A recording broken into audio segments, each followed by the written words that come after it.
अस्सलाम वालेकुम नाज़रीन, हॉट इशू प्रोग्राम में भली कार मैं तव्हांजी मेज़बान सबीन मेमण। नाज़रीन, प्रोग्राम में ॻाल्हि कंदासीं शहबाज़ गिल जी गिरफ़्तारी जे हवाले सां। PTI अॻवान शहबाज़ गिल खे न रुॻो गिरफ़्तार कयो वियो आहे पर मथस मुख़्तलिफ़ केस पिणु दाख़िल कया विया आहिनि।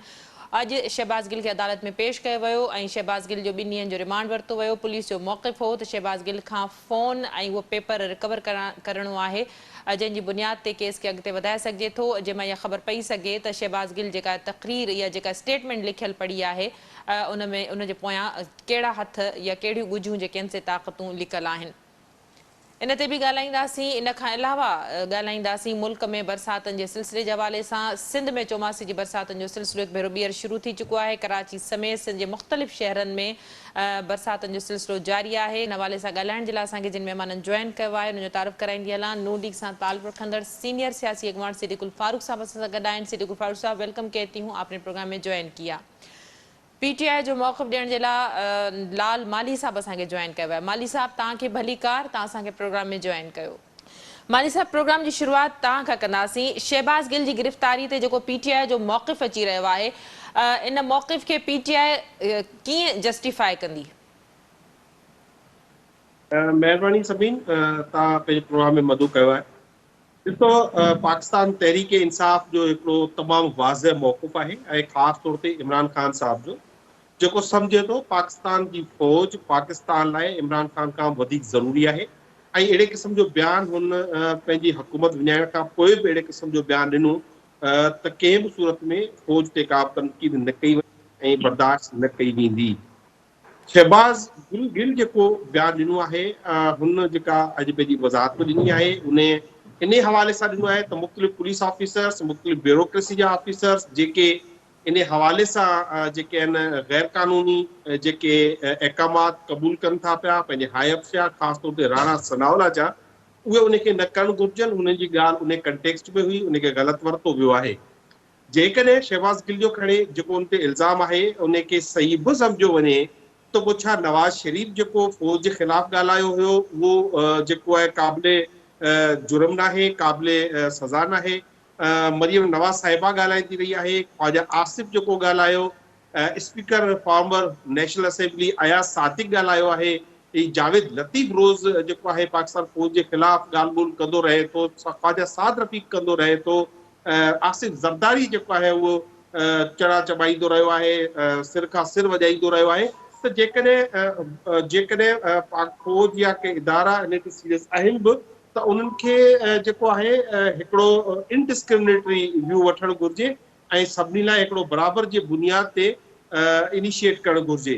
असीं सम्झूं था त हीअ जेको कार्रवाई कई आहे मौजूदा हुकूमत, इहो रुॻो पंहिंजो पाकिस्तान तहरीक इंसाफ़ खे ख़ामोश कराइण लाइ त हू जेको आज़ादी जी जंग विड़ी रही आहे, हू जंहिं तरीक़े सां अॻियां वधी रही आहे, जंहिं तरीक़े खां ही मौजूदा इम्पोर्टेड गवर्नमेंट जेका आहे सिर्फ़ु इहो कुझु किलोमीटर्स जी गवर्नमेंट रहिजी वई आहे ऐं पंहिंजे ख़ात्मे ॾांहुं तेज़ी खां वधी रही आहे, उनखे बचाइण जी हिकिड़ी नाकाम कोशिश आहे ऐं उनखे अञा वधीक नाकाम बणाईंदासीं ऐं कानूनी तौर ते अदालतनि जो दरवाज़ो खड़काईंदासीं ऐं इन में इंसाफ़ हासिल कंदासीं। सिद्दीकुल साहब, गुफ्तगू आपने सुनी, लाल माली साहब ने जिस तरह वजाहत की, माजी में जिन जिन हुक्मरानों ने या जिन जिन रहनुमाओं ने इस तरह की स्टेटमेंट्स दी हैं वो क्या कुछ होता रहा वो डिस्कस करने की ज़रूरत नहीं है, लेकिन ये बताइएगा कि फौज बार बार फौज की तरफ से ISPR की तरफ से ये इस तरह की स्टेटमेंट्स दी गई कि उनको सियासत में ना घसीटा जाए, वो सियासत में नहीं आना चाहते या उनका कोई लेना देना नहीं है, वो न्यूट्रल हैं, उस पर भी तनकीद की गई। न्यूट्रल्स क्यों हैं आप भाई?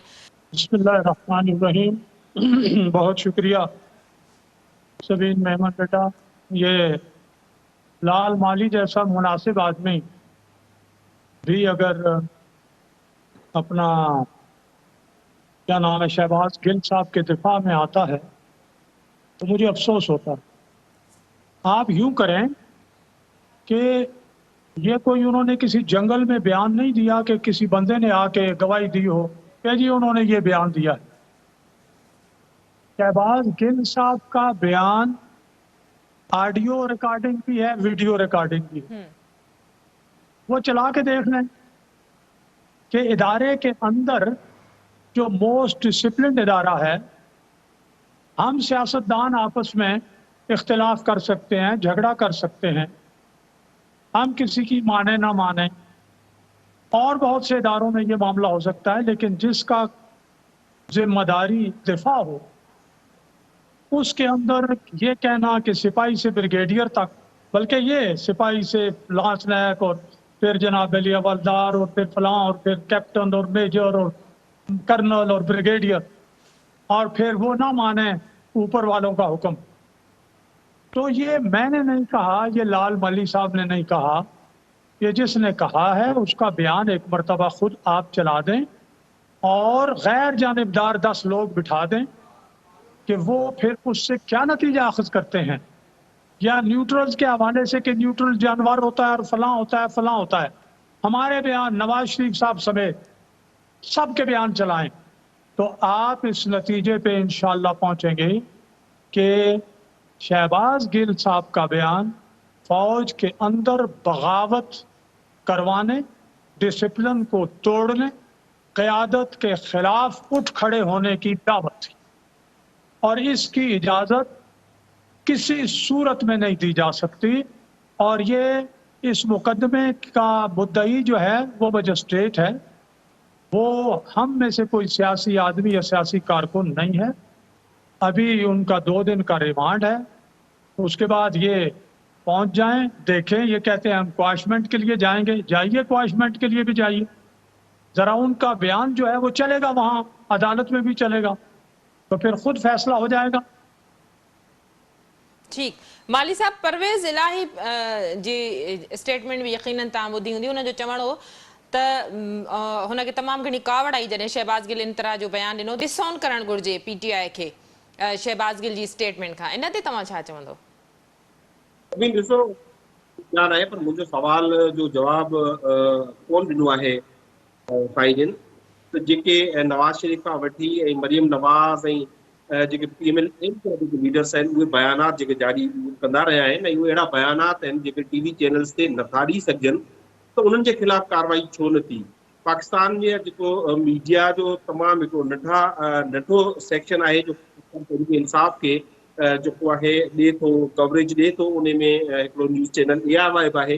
त न सिर्फ़ु ARY खे पंहिंजो ऑफ एयर कयो वियो आहे, पर उन जो कराची जो ब्यूरो चीफ आहे अहमद यूसुफ, उनजे रात जे घर में गिड़ी बग़ैर कंहिं वारंट जे चादर ऐं चौदीवारी जो जेको आहे वायलेट करे, तक़दुस पाइमाल करे उनखे गिरफ़्तार कयो वियो आहे. अहिड़ी तरीक़े सां कल जेकॾहिं हिकिड़ो इल्ज़ाम हुयो FIR, जेकॾहिं FIR त ख़ैर बाद में थी शहबाज़ गिल ते, त उन जी गाॾी जा जे शीशा तोड़ करे गिरफ़्तार कयो वियो. उन खां पोइ जेके खावर घुमन आहे हिकिड़ो सहाफ़ी, उन ते FIR थी आहे. ऐं मुख़्तलिफ़ जेके सहाफ़ी आहिनि उन्हनि ते इस्तीफ़ा पंहिंजो FIR थियनि थियूं त उन्हनि खे ख़ामोश कराए सघिजे. ॾिसो ही जेके पाकिस्तान जा जेके ख़ासि तौर ते अॻवान आहिनि, नवाज़ शरीफ़ जेको न सिर्फ़ु हिन मुल्क ते उन्हनि खे लुटण ऐं भरण जो इल्ज़ाम आहे, पाक फौज जे ख़िलाफ़ ॻाल्हाए रहियो आहे, त उहो अहिड़े क़िस्म जा माण्हू जेके आहिनि उहे लंडन ऐं अमेरिका जो सैर कनि पिया था, ॿाहिरि जूं हवूं खाइनि था, ऐं जेके पाकिस्तान जी आज़ादी, हक़ीक़ी आज़ादी जी ॻाल्हि कनि था, उन्हनि खे जेलनि में विधो वञे थो. ऐं इहो घणो वक़्तु हली न सघंदो, ऐं इन्हनि खे ख़तमु करणो पवंदो. ऐं मौजूदा हुकूमत जेको पंहिंजो आख़िरी साह खणी रही आहे, ऐं इहो उनजी बौखलाहट जो शिकार आहे. माली साहब, ही स्टेटमेंट जेके शहबाज़ गिल जेका ॾिनी आहे उहा स्पेसिफिक हिकिड़े अहिड़े इदारे जे लाइ हुई जेका फ्रंट ते बीठल आहे, मतिलबु पंहिंजी जानियूं क़ुर्बान कनि था, उन्हनि जी क़ुर्बानीनि खां इनकार नथो करे सघिजे, मुल्क जी सरहदुनि जी हिफ़ाज़त लाइ 24 कलाक बीठा था हुजनि, उन्हनि खे निशानो बणायो वियो आहे. ऐं जंहिं तरह जी तव्हां ॻाल्हि कयो था, हिकिड़े इदारे जी तव्हां ॻाल्हि कयो था, न्यूज़ चैनल जी ॻाल्हि कयो था, छा PTI केतिरनि ई अहिड़नि इदारनि 24 न्यूज़ ते हिकु न ॿ न 3 भेरा उन्हनि खे बंदिश जो सामनो करणो पियो PTI जी हुकूमत में, त इहे कार्रवायूं थींदियूं रहियूं आहिनि? जे हवाले सां जेको मौक़िफ़ आहे उहो तमामु चिटो आहे. मूं तव्हांखे ॿुधायो चए थो त असांजी एतिरी हिन मुल्क खे ज़रूरत न आहे जेतिरी पाक फौज जी आहे.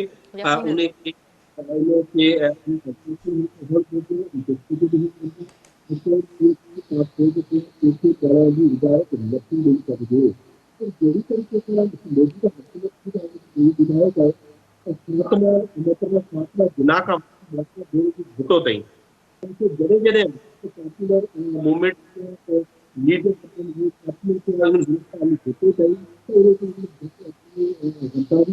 इल्ज़ामात रहिया आहिनि. बेनज़ीर ते नवाज शरीफ के बिलावल भुट्टो ताज़ो ई जो मोदी का यार है गद्दार जा नारा हणंदा रहिया आहिनि त हुननि जे ख़िलाफ़ कार्रवाई नथी थिए, पाकिस्तान तहरीक इंसाफ जे ख़िलाफ़ कार्रवाई थिए थी। इन मां साबित इहो थिए थो त पाकिस्तान ही मोदी का जेको हुकूमत आहे पाकिस्तान तहरीक इंसाफ सां भिनल आहे, उन ख़ौफ़ आहे ऐं उहो अहिड़े क़िस्म जा गैर कानूनी गैर अख़लाक़ी हथकंडा इस्तेमालु करे उनखे क़ाबूज़ करणु चाहिनि था। पर पाकिस्तान ॾिसो था इन्हनि खे यादि रखणु घुरिजे त पाकिस्तान तहरीक इंसाफ जी हुकूमत पंजाब में बि आहे, हिननि जो बेस पंजाब आहे, उते बि केतिरा ई केसिस इन्हनि ते दाख़िल थियल आहिनि, उते बि कार्रवायूं थी सघनि थियूं। पर असीं जेको आहे इन में इंतकामी कार्रवाइनि में यकीन नथा रखूं, इन करे इहो अञा ताईं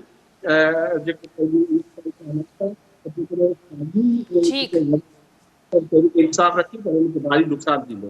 माली साहब अगर हिकिड़े सवाल जो जवाब मूंखे ॾियो त पोइ मां सिद्दीक़ुल फारूक खां हिन जी वज़ाहत वठी छॾियां। परवेज़ इलाही जी स्टेटमेंट जे हवाले सां मुंहिंजो सवाल हो तव्हां खां, छा चवंदव? हा, परवेज़ इलाही हिकिड़ो असांजी इत्तेहादी पार्टी जो सरबराह आहे, उनजो पंहिंजो नज़रियो आहे ऐं मूंखे ख़बर कान्हे हुन कहिड़े कॉन्टेक्स्ट में ॻाल्हि कई आहे, पर हू कंहिं कॉन्टेक्स्ट में करे न पाकिस्तान तहरीक इंसाफ जो नज़रियो इन मुतलिक़ सोच तमामु वाज़े आहे त कंहिंखे बि इहो इजाज़त नथी ॾेई सघे त पाकिस्तान जी फ़ौज जे ख़िलाफ़ ॻाल्हाए, पाकिस्तानी फ़ौज खे कमज़ोर करण जी कोशिश करे या पाकिस्तान जी फ़ौज जा जेके शहीद आहिनि हुननि जे ख़िलाफ़ ॻाल्हाए। इहो हिकिड़ो नून लीग जो मीडिया सेल आहे जेको स्ट्रेटेजिक सेल उन्हनि ठाहियो आहे, उहो इहो मुकमल कोशिश करे रहियो आहे त पाकिस्तान तहरीक इंसाफ ऐं फ़ौज जे विच में इख़्तिलाफ़ पैदा कजनि, उन में विछोटियूं पैदा कजनि त हू पंहिंजा जेके इहे मक़सद जेके आहिनि सियासी मक़सद नापाक जेको अज़ाइम हासिल करे सघनि। जी सिद्दीक़ुल फारूक साहब। देखिए जी, सवाल और मसला सीधा सीधा एक है। शहबाज गिल का बयान परसों का, और उसको ये जस्टिफाई करें कि उसने बिल्कुल ठीक कहा है। मैंने कहा कि वो मौजूद है, ऑडियो वीडियो रिकॉर्डिंग मौजूद है, वो बयान आप भी चलाएं, लेकिन आप कहते हैं कि चलें नवाब शाह चलते हैं, और माली साहब कभी सखर निकल जाते हैं, कभी गोटकी निकल जाते हैं, कभी हैदराबाद निकल जाते हैं, कभी ये चले जाते हैं लाड़काना और फिर कराची भाग जाते हैं। तो भाई नवाज शरीफ साहब या किसी और की क्या बात है यहाँ? मसला आपको याद दिलाऊं, इमरान खान साहब ये कहते थे, ठहरे आपने बात कर लिया, मैं बात करूं फिर आप बात करें, हमारे दरमियान एक अच्छा ताल्लुक है। अब इमरान खान साहब कहते रहे 3.5 साल जनाब हुकूमत, मेरी हुकूमत, अदलिया और एस्टेब्लिशमेंट एक पेज पे है, ये कहते रहे। इसका मतलब ये वो कह देते रहे कि मैं जो सियासत करता हूँ अदलिया भी सपोर्ट करती है, फौज भी सपोर्ट करती है। फौज ने तंग आके कहा बाबा अब हम सियासत में नहीं हैं, हम सियासत में गैर जानिबदार हो गए हैं, किसी पार्टी को नहीं सपोर्ट करते। हाँ, जहाँ आइन और कानून कहता है हुकूमत वक्त की कि कहीं कोई दहशतगर्दी है, कहीं कोई सैलाब है, कहीं और इस तरह की चीज़ है, हम उसमें मदद करने के पाबंद हैं, बाकी हम न्यूट्रल हैं। उस पर इन्होंने उन्हें जानवर कहा, और उससे आगे बढ़ते बढ़ते जो बात शहबाज गिल ने की और जो तहकीक में साबित हुई, और अभी ये तफ्तीश होगी, इंक्वायरी होगी, सारी बातें सामने आएंगी कि बनी गाला परसों इमरान खान की सदारत में जो मीटिंग हुई, उसके बाद 2 लोगों की जिम्मेदारी लगाई गई, उनमें एक शहबाज गिल और एक फवाद चौधरी।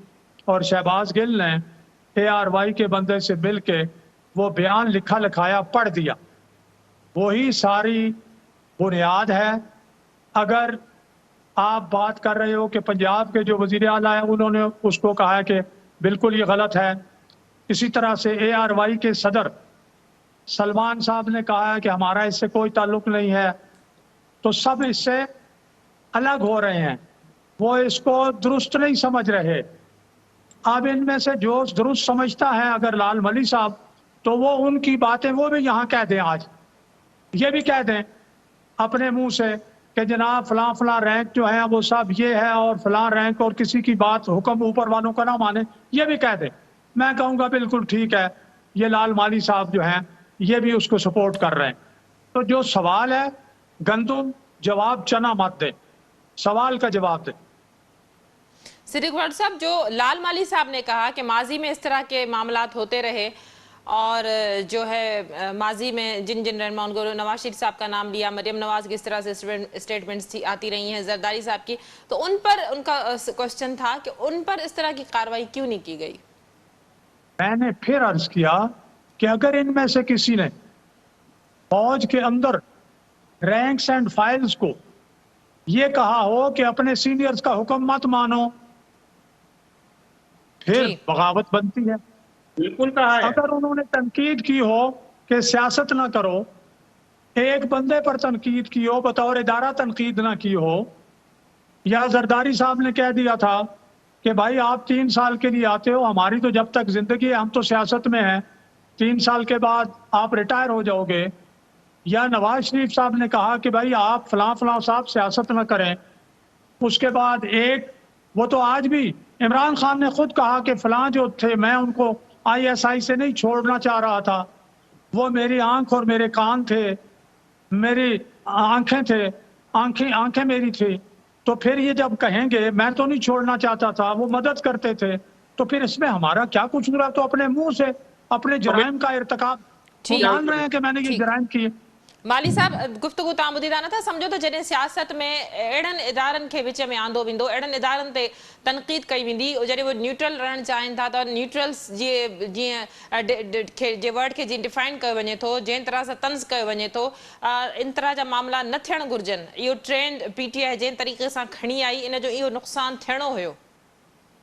کبیر اسا کيکي به جيڪو آهي پوليٽڪس ۾ انوالو نه ڪيو آهي، پوليٽڪس انوالو ڪيو آهي پاڪ فوج اداري کي، ته پاڪستان مسلم ليگ نون جيڪي ٺهيل آهي ته اهو لوگو ٺهيل آهي، هنن جي نمائندگي ڪري هنن کي پوليٽڪس ۾ اچڻو پيو، هنن کي پنهنجو هن جي پاران جيڪو آهي ڳالهائڻو پيو آمريڪا کان، سعودي عرب کان، UAE کان به۔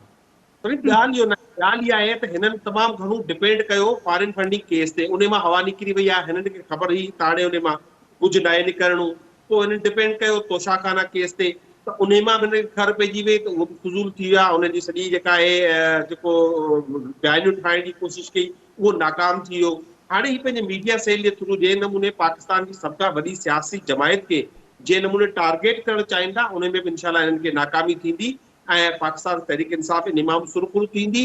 ऐं जेका हीअ ॻाल्हि कनि था पिया त असां हीअ कोन चवां, जेकॾहिं हिननि जा बयान तव्हां मीडिया ते हलायो, हिननि जे त लीडर ते बैन आहे, ही लीडर सम्झनि था नवाज शरीफ खे, उन जो त एतिरियूं जेके नालाइकियूं आहिनि उनखे बैन कयो वियो आहे, अपीयर नथो थी सघे, ॻाल्हाए नथो सघे। ही उन जा फॉलोअर आहिनि, ही उन्हनि जा फॉलोअर आहिनि जेके चयो पंहिंजे सिपह सालार लाइ त हिननि जूं टंगूं जेके ॾुखियूं थिए पए, त हिननि जूं जेके ॻाल्हियूं आहिनि इहो सिर्फ़ु जेके तमामु ख़तरनाक हुयूं, इन में शहबाज़ गिल साहब वधीक ख़तरनाक ॻाल्हि कयल आहिनि, पर ही मौजूदा वक़्त में जेको आहे पाकिस्तान तहरीक इंसाफ़ खे सिर्फ़ु इन लाइ टारगेट कयो पियो वञे त हुननि खे ख़बर आहे त इहो बि पॉपुलर जमायत आहे, चूंडनि लाइ ज़ोर भरे रही आहे, ऐं चूंडूं थियूं त 2/3 मेजॉरिटी खां पाकिस्तान तहरीक इंसाफ़ घटे वेंदी, त इहो इन करे बौखलाहट जो शिकार आहिनि, अहिड़े क़िस्म जा केस ठाहे। ऐं ही केस हींअर जा न आहिनि, जॾहिं जॾहिं मूं तव्हांखे पहिरीं चयो आहे न, मोहतरम बेनज़ीर भुट्टो ते कंहिं हिननि इहो इल्ज़ाम हयो, पोइ GMCA ते इहो इल्ज़ाम हो, शेख अयाज़ ते इहो इल्ज़ाम हो, हिन कंहिंखे छॾियो आहे, जॾहिं जॾहिं बि कंहिंखे ख़ामोश करण जी कोशिशि कई वई आहे हिन मुल्क में, त अहिड़े क़िस्म जा इल्ज़ाम वॾे कसरत सां आया आहिनि। जी सिद्दीकुल फारूक साहब। देखिए जी, नवाज शरीफ साहब ने भारत के 5 के मुकाबले में 6 एटमी धमाके करके और अमेरिकी सदर को इनकार करके बताया कि वो पाकिस्तान के हैं, पाकिस्तान की पैदावार हैं, ना वो भारत की बात सुनते हैं ना वो अमेरिका की सुनते हैं, और इंडिया को नीचे लगाया 6 धमाके करके। भारत ने मुखालिफत की, CPAC की, अमेरिका ने मुखालिफत की, CPAC की, नवाज शरीफ ने शुरू किया CPAC, और 30 अरब डॉलर के प्रोजेक्ट मुकम्मल हुए हमारे दौर में, इन्होंने आके उसको बंद किया। इंडिया ने कहा मत बनाओ, अमेरिका ने कहा ना करो, इमरान खान ने कहा बिल्कुल ठीक है, और CPAC जो है उसको फ्रीज कर दिया, बंद कर दिया। जाके बैठ गया इंडिया के साथ, जाके बैठ गया अमेरिका के साथ, और फिर नारे लगाने जो जी हम अमेरिका के जो है वो एजेंट नहीं हैं। आपने अमेरिका की और सबकी एजेंटी की, IMF को स्टेट बैंक दे दिया, उसके लिए कानून साजी की, हमने पार्लियामेंट में मुखालिफत की, न करो, ये गलत काम कर रहे हो। उन्होंने कहा मैंने तो करना ही करना है। मोदी के लिए दुआएं की। नवाज शरीफ ने मोदी को सलामती काउंसिल का मेंबर बनाने के लिए वोट नहीं दिया, इमरान खान ने वोट दिया। तो मोदी का यार और भारत का यार और पाकिस्तान का गद्दार फिर कौन है? ये इस तरह की आप बातें करते हैं, लोगों को सूरज सामने है और आप कहते हैं अंधेरी रात है। तो फिर लोग मुझे नहीं, जो सूरज निकला हुआ हो, निस्फ नहार पर हो, 12 बजे दिन में, अगर आप कहेंगे अंधेरा है तो लोग फिर आपको बेवकूफ और झूठा कहेंगे, हमें नहीं कहेंगे। इसलिए मैं अपने दोस्त लाल मली को, जिनके बहुत दिनों से पुराने ताल्लुक है मेरे इनके साथ, जब मैं वैक्यू ट्रस्ट का चेयरमैन था और मैंने अल्हम्दुलिल्लाह हिंदू बिरादरी की बड़ी खिदमत की सिख बिरादरी के साथ साथ, शायद मुझसे ज्यादा किसी चेयरमैन ने नहीं की, उन दिनों इनके साथ मेरे अच्छे ताल्लुक कायम हुए थे। मैं इनको मशवरा दूंगा कि मेरे भाई जहां गलती हो उसे तस्लीम करो, इससे आपका कद बढ़ेगा, इससे आपकी इज्जत बढ़ेगी कौम की नजरों में। लेकिन अगर आप समझते हैं कि जो कुछ अपना इसने गिल ने कहा है, शहबाज गिल ने, वो ठीक है, आप भी अभी कहो, दोहरा दो, वो मैं मान जाऊंगा आपको, दोहराएं जरा, ताकि ये सिंध टीवी भी बंद हो और आपके खिलाफ भी पर्चा जो है कटे। बहुत शुक्रिया सिद्दीकुल फारूक साहब और लाल माली साहब, आप दोनों ने अपना मौक़िफ़ देने के लिए हमें प्रोग्राम में ज्वाइन किया। नाज़रीन, PTI सां ताल्लुक़ रखंदड़ लाल माली ऐं नून लीग जो मौक़िफ़ ॾियण जे लाइ सिद्दीकुल फारूक साहब सां गॾु ॻाल्हि हली पेश शहबाज़ गिल जे स्टेटमेंट जे हवाले सां, जंहिंखे PTI हाणे हर हवाले सां जस्टिफाई या उनजी वज़ाहत ॾियण जी कोशिशि करे पई, पर बहरहाल मामिलो एतिरो सिधो न आहे। शहबाज़ गिल खे गिरफ़्तार कयो वियो, पुलिस पारां उनजो 2 ॾींहनि जो रिमांड वरितो वियो आहे। पुलिस जो मौक़िफ़ आहे त शहबाज़ गिल खां फ़ोन ऐं उहो पेपर रिकवर करणो आहे, जंहिंखे बुनियाद बणाए, जंहिंखे ॾिसी करे शहबाज़ गिल पारां इन तरह जी स्टेटमेंट ॾिनी वई। बहरहाल जेकॾहिं ॻाल्हि हले थी मुल्की इदारनि जी ऐं ख़ासि करे पाक फ़ौज जे हवाले सां, त इन ॻाल्हि में को शक न आहे त पाक फ़ौज जेके क़ुर्बानियूं आहिनि उहे कंहिंखां बि न ॻुझियूं आहिनि, न लिकल आहिनि। स्टेटमेंट या बयानु ॾियण खां पहिरीं इदारे जी साख ऐं सालमियत खे ध्यान में रखणु तमामु घणो ज़रूरी आहे। प्रोग्राम जे सिलसिले खे जारी रखंदासीं। वक़्तु थियो आहे मुख़्तसिर वक़फ़े जो, वठूं था वक़फ़ो।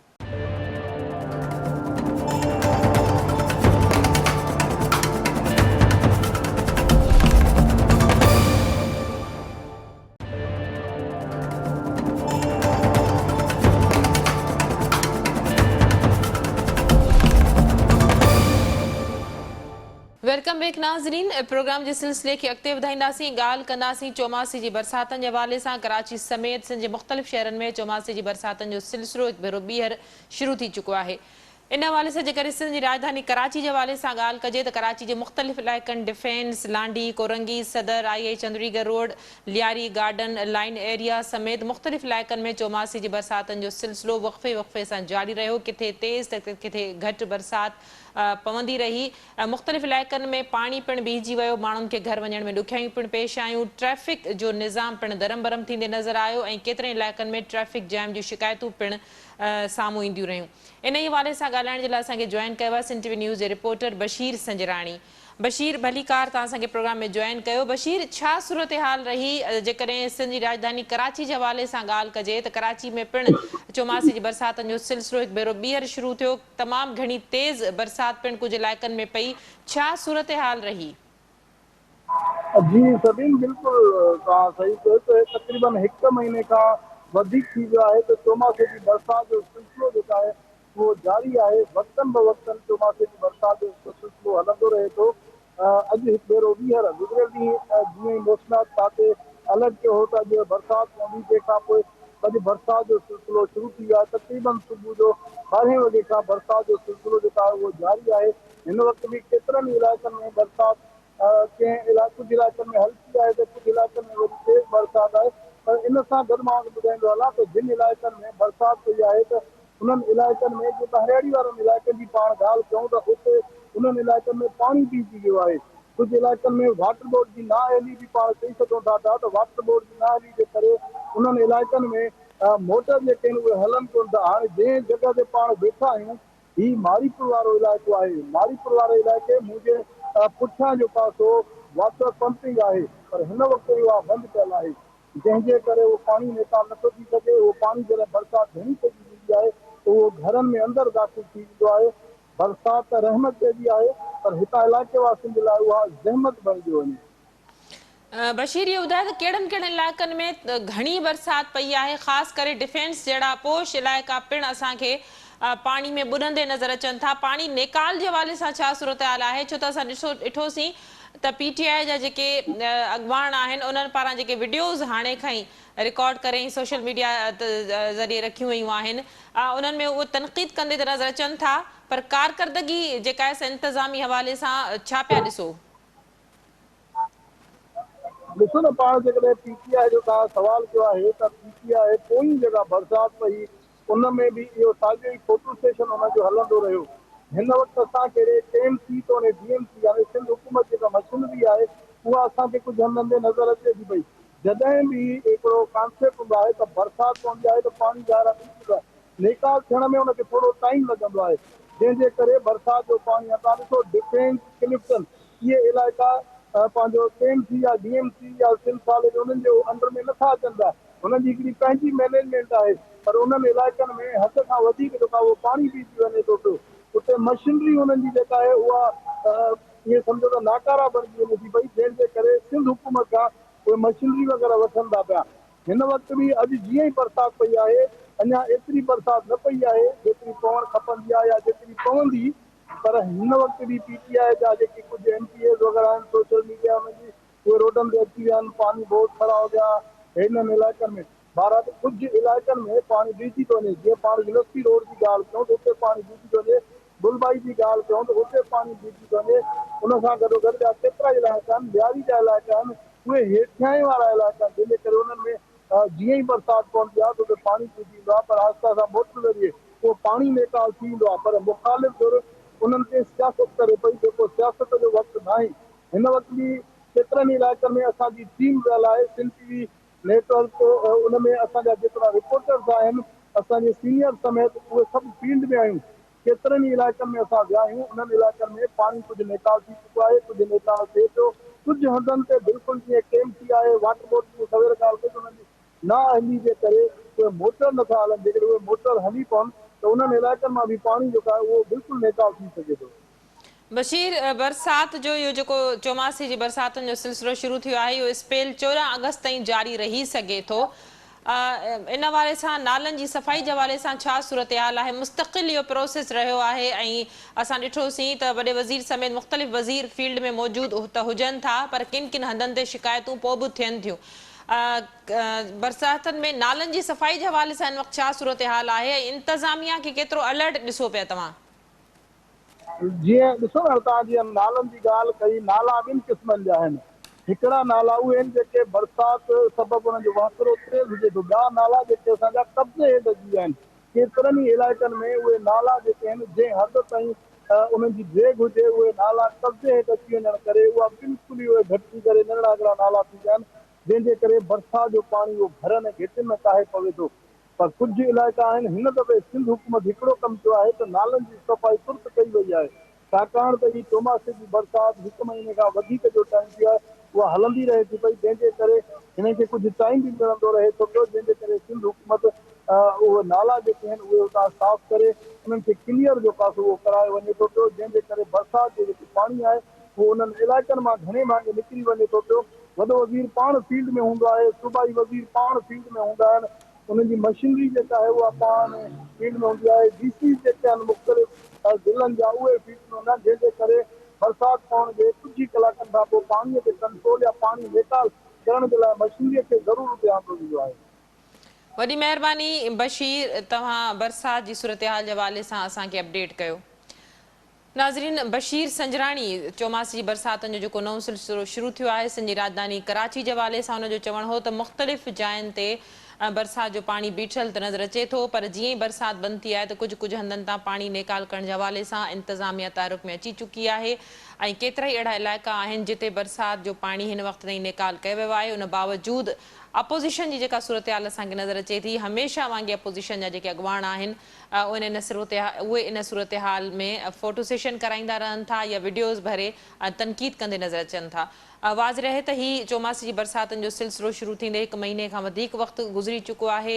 बरसाति मौसमियात खाते जो चवणु आहे त 14 अगस्त ताईं इहो सिलसिलो वक़फ़े सां जारी रही सघे थो, जंहिंमें कराची जी जेका सूरत हाल आहे मुस्तक़िल बरसातनि जे करे तमामु घणी ख़राब थी चुकी आहे। नाला कंहिं हद ताईं साफ़ हुअण जे करे उहा सूरत हाल असांखे नज़र नथी अचे जेका माज़ी में कराची जा जो अवाम भोॻे चुको आहे। पर उन बावजूद बरसातनि जो इहो सिलसिलो जेकॾहिं वधीक जारी रहे थो त सूरत हाल ख़राब थी सघे थी।